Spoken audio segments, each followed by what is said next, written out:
नमस्कार दोस्तों, एक बार आप सबका फिर से बहुत बहुत स्वागत है आप सभी के अपने YouTube चैनल डियर गुरुजी पर। और आज के इस वीडियो में हम लोग एक बहुत ही ज़्यादा इम्पोर्टेंट टॉपिक जो है पढ़ने वाले हैं, जिसको हम लोग बोलते हैं छंद। बिल्कुल भी आपका टाइम वेस्ट नहीं करेंगे। डेली आप सभी को यहाँ पर इस तरह के थियोरेटिकल वीडियो दिए जाते हैं और रात में 8 बजे जो है आपका बिल्कुल फुल लेंथ टेस्ट कराया जाता है। तो ये चीज़ याद रखिएगा, रात को 8 बजे आपका एक लाइव टेस्ट भी होता है, तो आप लोग जुड़ करके लाइव टेस्ट जो है दे सकते हैं। यहाँ पर जो हम लोग छंद पढ़ने वाले हैं, देखिए छंद के बारे में पहले जान लो, उसके बाद छंद के बारे में पूरा डिटेल में पढ़ेंगे। डिटेल इन द सेंस जितने भी प्रकार के आपको आपके छंद होते हैं 7-8 प्रकार के, वो सब के बारे में पढ़ेंगे। छंद के जो आपके पद होते हैं उनके बारे में पढ़ेंगे, और आपके पेपर में क्या क्या क्वेश्चन बन सकते हैं वो भी आज के इस छोटे से वीडियो में मैं सब कुछ कवर करने वाला हूँ। तो जल्दी से छंद की परिभाषा जान लो। पेपर में परिभाषा नहीं पूछेगा, बट आपको पता होना चाहिए कि भाई छंद होता क्या है। तो जो छंद शब्द है यहाँ पर समझिएगा, छंद शब्द संस्कृत के छेदी धातु से बना है। किससे बना है भाई? कभी कभी ये चीज़ आपके पेपर में पूछ सकता है कि छेद धातु से बना है, और छेदी का अर्थ होता है भाई ढकना, आच्छादित करना है। तो सबसे पहले छंद की चर्चा जो है कहाँ पे आई थी, ये बहुत इंपॉर्टेंट पॉइंट है, याद रखिएगा दोस्तों। ऋग्वेद में आई है, और छांदोग्य उपनिषद में कहा गया है। कौन से उपनिषद में कहा गया भाई? छांदोग्य उपनिषद में कहा गया है कि देवताओं ने मृत्यु भय से अपना बोले तो अपनी कृतियों को छंद में ढक लिया। यानी कि छेद धातु से बना है, उसका अर्थ वैसे ही आपका क्या होता है भाई? ढकना होता है। और यहाँ पर सबसे पहले ये ऋग्वेद में आया, और छांदोग्य उपनिषद में कहा गया है कि देवताओं ने मृत्यु भय से यानी कि अपनी कृतियों को छंद में ढक लिया। और उसको शास्त्रीय कथन ये भी कहना है कि कलाकार और कलाकृति को छंद अकाल मृत्यु से बचा लेता है। ठीक है, अतः कहा जा सकता है कि छंद वह सुंदर आवरण है जो कविता कामनी के शरीर को ढक कर उसके सौंदर्य में वृद्धि करता है। समझ में आ गया ना छंद की परिभाषा क्या है? आसान से शब्दों में आपको आई होप समझ में आ गया होगा।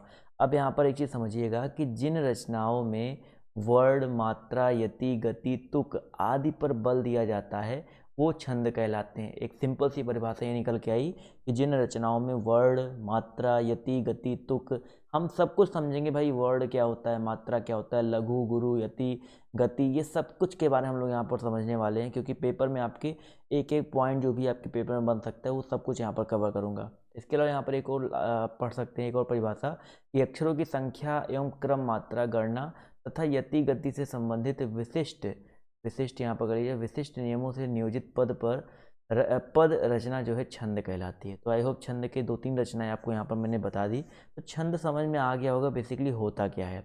अब देखो यहाँ से क्वेश्चन नहीं बनेगा, क्वेश्चन आपका बेसिकली बनता है, देखिए कहाँ से, ये यहाँ से क्वेश्चन बनता है। लेकिन उसके पहले कुछ चीज़ें आपके लिए जानना जरूरी है भाई, जैसे छंद के लक्षण क्या होते हैं।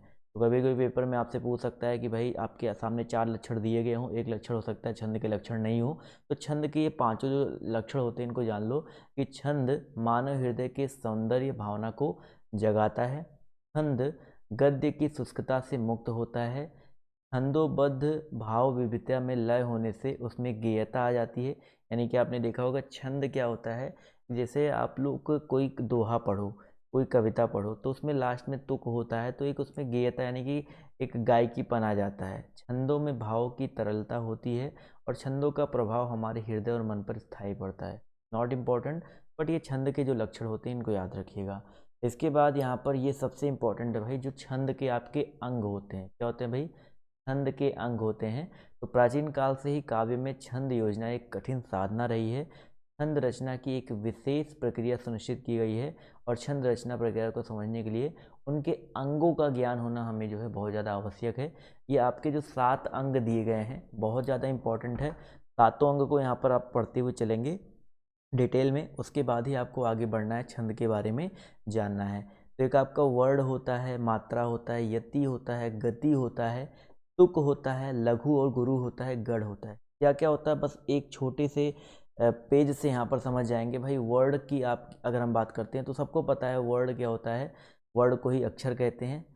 छोटी ध्वनि होती है जिसे खंडित नहीं कर सकते हो। इनके 2 भेद होते हैं, एक आपका या लघु स्वर, और एक आपका दीर्घ स्वर। तो जिनके उच्चारण में कम मात्रा यानी कि कम समय लगता है या एक मात्रा का समय लगता है उसे लघु स्वर कहते हैं। और दीर्घ स्वर क्या होता है बेसिकली आपका जिन वर्डों जिनके उच्चारण में लघु स्वर से अधिक समय लगता है, यानी कि 2 मात्रा का समय लगता है। अब देखो आप लोग के दिमाग में एक चीज़ आ रहा होगा कि वर्ड तो आपके 2 प्रकार के होते हैं, स्वर और व्यंजन, ठीक है। स्वर और व्यंजन आपने ये चीज़ पढ़ रखा होगा। तो यहाँ पे हम लोग आपको वो चीज़ दिमाग में रखना है कि भाई वर्ड आपके 2 ही प्रकार के होते हैं, स्वर और व्यंजन होते हैं। लेकिन यहाँ पर हम लोग मेन जो है स्वर के बारे में पढ़ेंगे कि स्वर में एक आपका लघु होता है, एक आपका दीर्घ होता है, क्योंकि यहाँ पर हम लोग छंद में मात्राओं के बारे में पढ़ने वाले हैं, ठीक है। और मात्रा हमेशा क्या होता है, स्वर की मात्रा होती है। जैसे आपने लिखा है, जैसे मैंने लिखा है माता, तो माता में तो जो माता में आ की मात्रा आई है ये स्वर की ही तो मात्रा आई है, और ता में जो आ की मात्रा आई है वो स्वर की ही तो मात्रा आई है। इसलिए हम लोग यहाँ पर वर्ड के ये 2 भेद ना जान करके जो आपके स्वर के मात्राओं के जो 2 भेद होते हैं उनकी बात करते हैं भाई, लघु स्वर और दीर्घ स्वर। लघु स्वर में कौन कौन सा आता है, सभी को पता है, छोटा, छोटी, छोटा ऊ और रे आता है। और दीर्घ स्वर में आपका बड़ा आ, बड़ी ई, बड़ा ऊ, ए ओ और औ आता है, ठीक है। इसके अलावा मात्रा तो सबको पता ही है कि किसी स्वर के उच्चारण में जितना समय लगता है उसे हम लोग मात्रा कहते हैं। हमेशा याद रखिएगा, जब आपका ये छोटा आ, छोटी ई, छोटा ऊ, री आता है तो उनको एक मात्रा हम लोग पढ़ते हैं, और जब बड़ा आ, बड़ी ई, बड़ा ऊ आता है तो इसको हम लोग हमेशा 2 मात्रा पढ़ते हैं। ये चीज़ हमेशा दिमाग में रखिएगा। तो ओ को भी 2 मात्रा पढ़ा जाता है और औ को भी 2 मात्रा पढ़ा जाता है, ये चीज़ अपने दिमाग में रखिएगा। और यहाँ पर एक मात्रा को एक पाई से दिखाते हैं, 2 मात्रा को इस ये जो निशान जो उल्टा या आप मान सकते हो, या 5 जो बना है ये ऐसे ही मान सकते हो। आपका ये जो होता है ये आपका बेसिकली क्या होता है, 2 मात्रा का निशान होता है, ये चीज़ आप लोग याद रखिएगा। इसके अलावा यति क्या होता है भाई, छंदों को पढ़ते समय कई स्थानों पर विराम लेना पड़ता है, उन्हीं विराम स्थलों को क्या बोलते हैं, यति बोलते हैं, ठीक है भाई। यति का मतलब क्या हो जाएगा भाई, छंद पढ़ते समय कई कई स्थान पे आपको विराम लेना पड़ता है, और उन्हीं विराम स्थलों को क्या बोलते हैं, यति बोलते हैं। गति क्या होता है भाई, छंदों को पढ़ते समय एक प्रकार की प्रवाह की अनुभूति होती है, जैसे रहीमन पानी राखिए बिन पानी सब सून। तो यहाँ पर एक प्रवाह दिख रहा है ना, छंदों को पढ़ते समय एक प्रवाह की अनुभूति होती है, जिसे हम लोग क्या कहते हैं भाई, गति कहते हैं। और तुक क्या होता है, तुक में जो लास्ट में तुक मिलता है ना, जैसे रहीमन पानी राखिए बिन पानी सब सून, पानी गए ना उबरे मोती मानस चून। यहाँ पर सून और चून में देखा जाए तो एक तुक देखने को मिल रहा है ना, तो उसी को हम लोग तुक बोलते हैं। तो तुक भी आपके 2 प्रकार के होते हैं, एक आपका तुकांत, एक आपका आतुकांत, ठीक है। बस अगर आपके पेपर में आता है कि तुक कितने प्रकार के होते हैं तो भैया आपको बताना है 2 प्रकार के होते हैं, तुकांत और आपका आतुकांत। लघु और गुरु क्या होता है भाई, छंद शास्त्र में जो ये हर्ष होता है इनको लघु बोलते हैं, और जो दीर्घ स्वर होता है उनको क्या बोलते हैं, गुरु बोलते हैं। तो ये चीज़ अगर आपके पेपर में आ जाए लघु और गुरु क्या होता है तो बहुत ज़्यादा कन्फ्यूजन वाला नहीं है, हर्ष और दीर्घ को ही लघु और गुरु बोला जाता है। और सबसे इंपॉर्टेंट देखिए, यहाँ से पेपर में बहुत सारे क्वेश्चन बनते हैं, गढ़ क्या होता है। तो सिंपल सा पहले इनको गढ़ों की संख्या याद रखनी है, कितनी होती है, 8 होती है।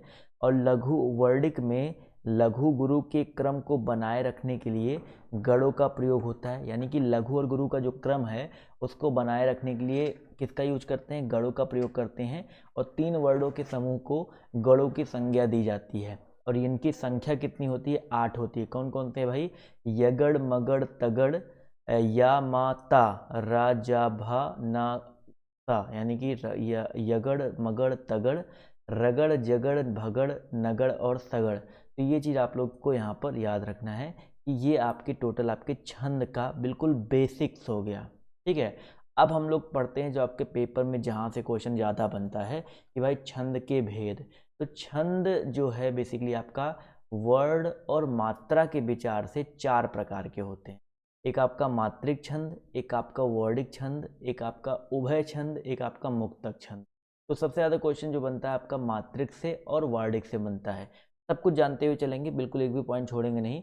तो मात्रिक छंद क्या होता है भाई, मात्राओं की गणना के आधार पर जिस छंद की रचना व्यवस्था होती है उसे हम लोग मात्रिक छंद कहते हैं। और इन छंदों में मात्राओं की समानता के नियम का पूरा ध्यान तो रखा जाता है, किंतु वर्णों की समानता पर ध्यान नहीं रखा जाता। यानी कि मात्राओं पर हम लोग ध्यान रखते हैं लेकिन वर्णों पर ध्यान नहीं रखते हैं। जैसे मैंने बोला है कलम, तो कलम में वर्ड तो आपका का ला मा हो गया, यानी कि का व्यंजन हो गया, ला व्यंजन हो गया, लेकिन मात्रा हम लोग कैसे गिनेंगे, इसमें एक मात्रा, इसमें एक मात्रा, इसमें एक मात्रा, यानी कि टोटल 3 मात्रा हो गया। तो सिंपल सा मात्रिक छंद में हम लोग मात्राओं की समानता के नियम का ध्यान रखते हैं, लेकिन वर्डों का ध्यान नहीं रखते हैं। और वर्ड में क्या होता है कि केवल वर्ड गणना के आधार पर रचा जाता है। अब देखो जैसे यहाँ पर बड़ा आ लिखा है, बड़ा धा लिखा है, रा लिखा है, तो इसको एक वर्ड, दो वर्ड, तीन वर्ड माना जाएगा। लेकिन अगर हम लोग मात्रा गिनेंगे तो यहाँ पर दो मात्रा और एक मात्रा, क्योंकि बड़ा बड़ा दीर्घ वाली को हमने बोला था ना दो मात्रा गिनते हैं, तो दो दो चार एक पाँच मात्रा हो जाएगा। तो ये अंतर होता है भाई मात्रिक में और आपका वर्डिक में। केवल वर्ण गणना के आधार पर रचा गया जो छंद होता है वो वर्डिक छंद कहलाता है। उन शब्दों में वर्डों की संख्या और नियम का ध्यान रखा जाता है। वर्डिक छंद से क्वेश्चन में मतलब आपके पेपर में बहुत ज़्यादा क्वेश्चन नहीं बनते हैं, मात्रिक छंद से बनते हैं।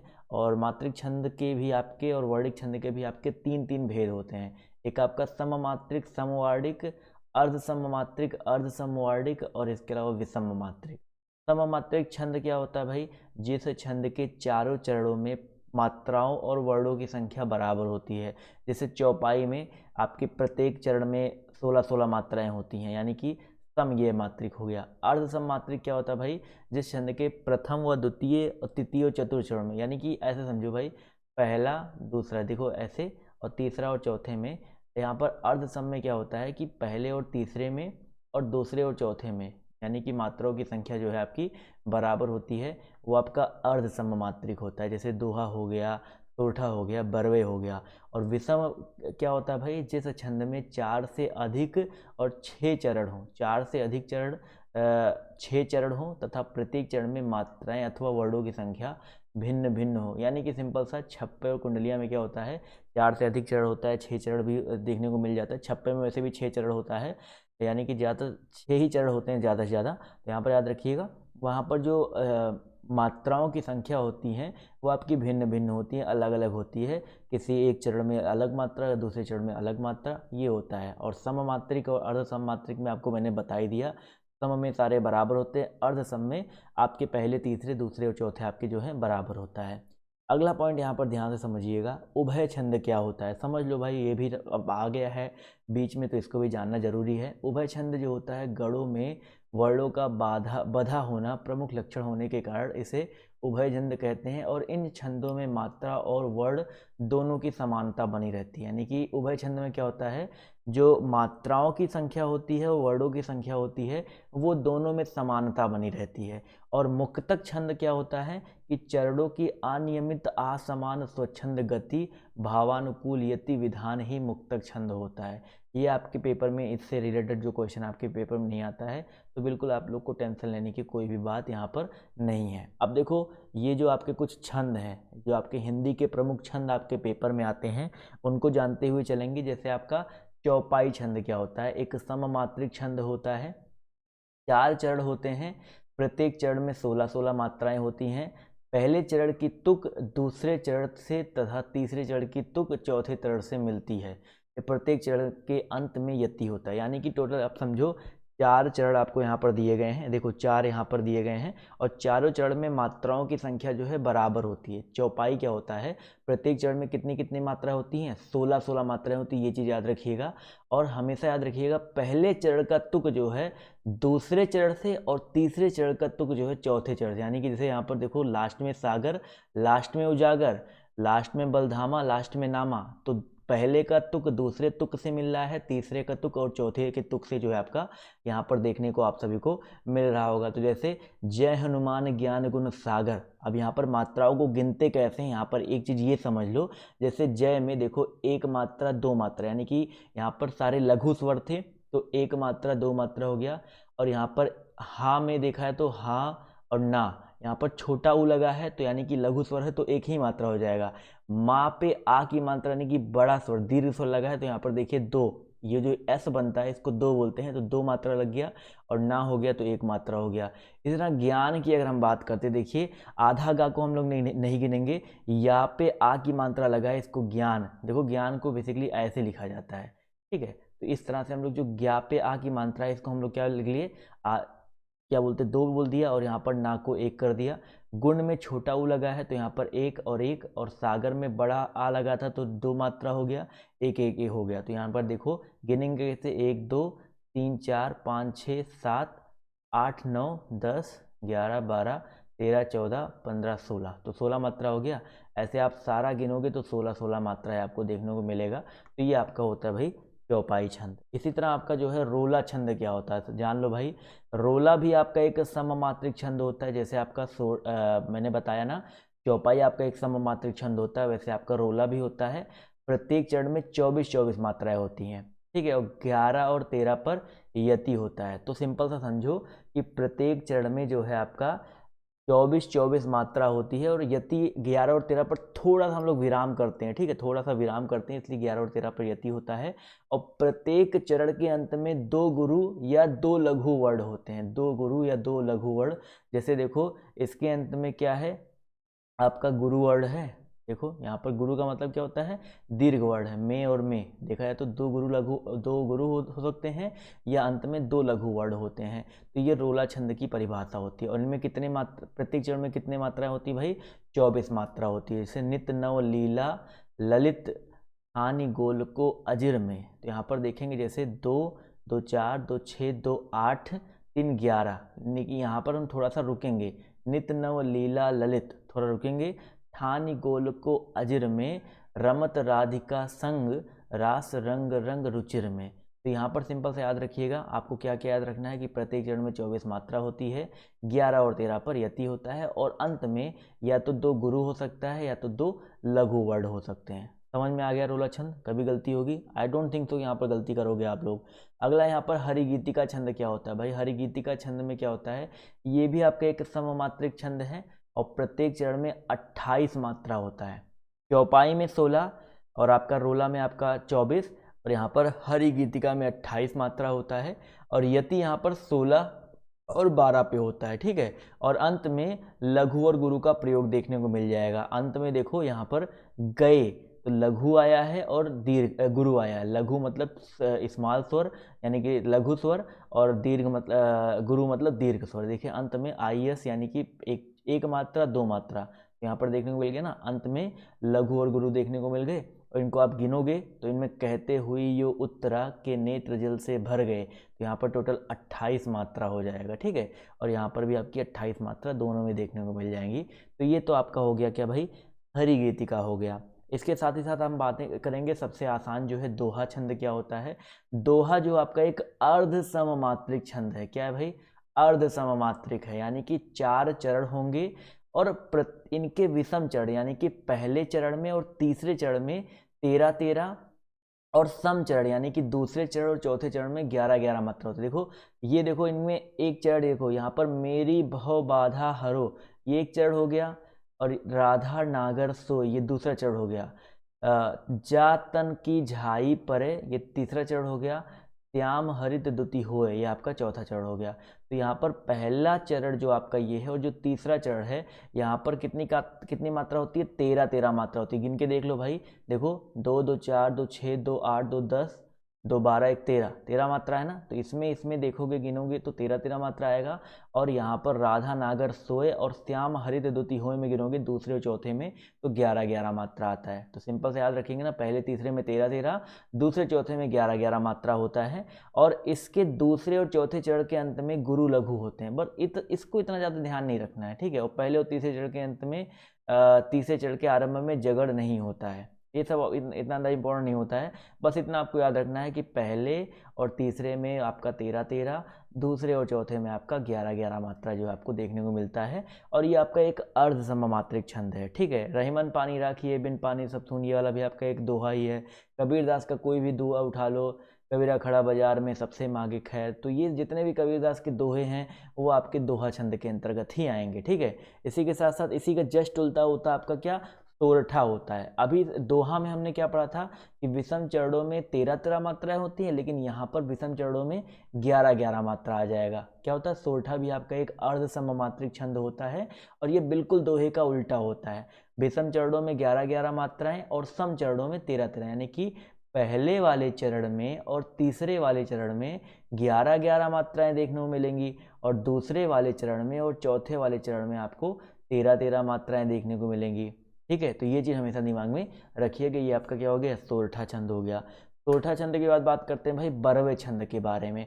तो बरवे छंद क्या होता है, ये भी आपका एक अर्ध सममात्रिक छंद होता है, ठीक है। और यहाँ पर जितने भी आगे लिखा है ना अर्ध सममात्रिक सममात्रिक, तो इसको आप लोग याद कर लीजिएगा, जिससे पेपर में अगर आपसे पूछा जाए तो निम्न में से ढूंढो कौन सा एक अर्ध सममात्रिक छंद है, तो आपको पता होना चाहिए बरवे क्या है, सोरठा क्या है, रोला क्या है, पता होना चाहिए, तभी तो हो पाएगा ना। तो बरवे भी आपका एक अर्ध सममात्रिक छंद है और इसमें विषम चरणों में 12-12 और सम चरणों में, ठीक है, सम चरणों में 7-7 मात्राएं होती हैं। कितनी कितनी भाई, 12-12 और 7-7 मात्राएं होती है और यति प्रत्येक चरण के अंत में होता है। यहाँ पर देखेंगे तो ये आपका वाम अंग शिव शोभित, यहाँ पर 12 मात्राएं गिन के देख लो भाई, वाम में 2, एक 3, एक 4, एक 5, एक 6, 7, 8, 9, 10, 11, 12 मात्रा हो गया ना। और यहाँ पर अगर गिन के देखोगे तो 7 मात्रा आएगा, देखो 1, 2, 3, 4, 5, 6, 7। तो यहाँ पर देखो पहले में 12 मिलेगा और ये तीसरे में शरद सुवारिद में जनु, तो यहाँ पर आपको पहले में और तीसरे में आपको 12-12 और दूसरे और चौथे में आपको 7-7 मात्रा देखने को मिलेगा। तो ये आपका क्या होता है, बरवे छंद होता है। बरवे ट्रिक क्या होगा यहाँ पर बरवे से, तो बरवे में बारहवे यानी कि इससे मिल रहा है 12, तो यहाँ पर पहले विषम चरणों में 12-12 मात्रा होती हैं, बस इतना याद रखना है।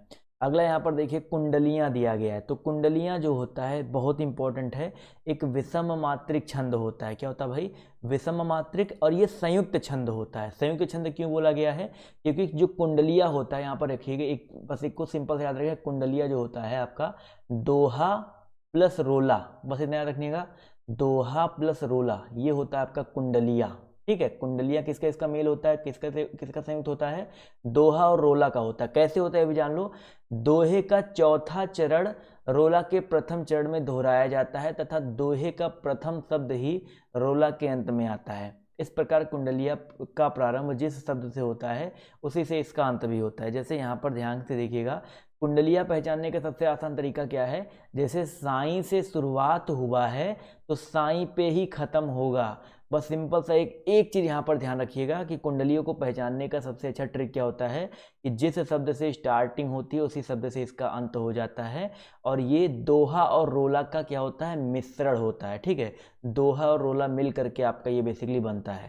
तो यहाँ पर याद रखिएगा ना, यहाँ पर सब आपको समझ में आ गया होगा कि कुंडलियाँ को कैसे पहचानना है। मैं आपको सिंपल से यहाँ पर सिखा रहा हूँ, पेपर में अगर आपके आ जाए तो पहचानना कैसे है, तो आप गलती नहीं करोगे ना, कुंडलिया छंद कैसे पहचानना है।